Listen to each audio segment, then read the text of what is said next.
Hi, good day my dear grade 11 students. So how are you today? I'm hoping that all of you are doing fine. So for now, we're going to discuss about multiplication of functions. Remember that in multiplication of functions, so we have f times g of x is equivalent into f of x times g of x. Wherein, if you are going to multiply functions, we need to apply the rule in multiplication of integers, okay? Or multiplication of polynomials. So let us have some example on how you are going to multiply functions. Okay, class. So these are some of the example on how you are going to multiply functions. Class, remember that in multiplication of functions, we need to apply the definition for multiplying functions. So we have f times g of x, of course, is equivalent into f of x times g of x.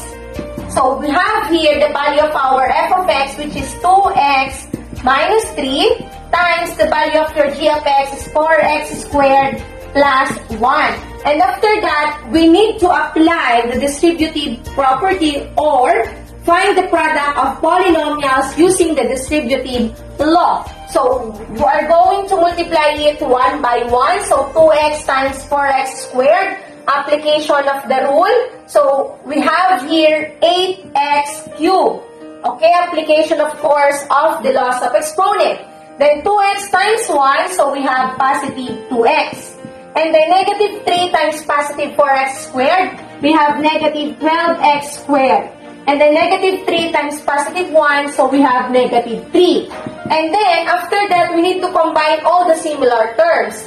And then, of course, we need to arrange the exponents from highest going to lowest. So, we have 8x cubed minus 12x squared plus 2x minus 3. So, therefore, f times g of x is equals into 8x cubed minus 12x squared plus 2x minus 3. So, this will be our final answer.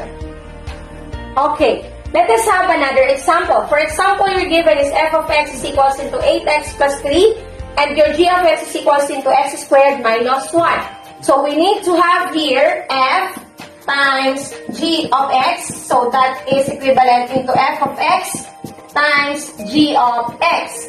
So, we have the value of our f of x as 8x plus 3 times, of course, your g of x is x squared minus 1.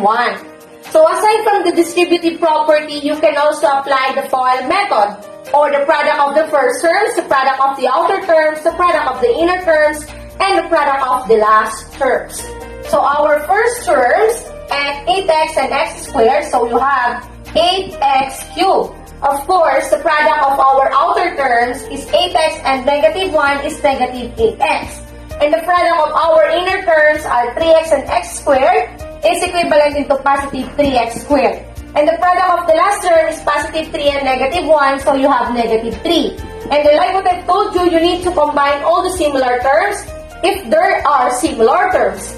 And then arrange the exponents from highest to lowest. So you have 8x cubed plus 3x squared minus 8x minus 3. So therefore, f times g of x is equals into 8x cubed plus 3x squared minus 8x minus 3. So this will be our final answer.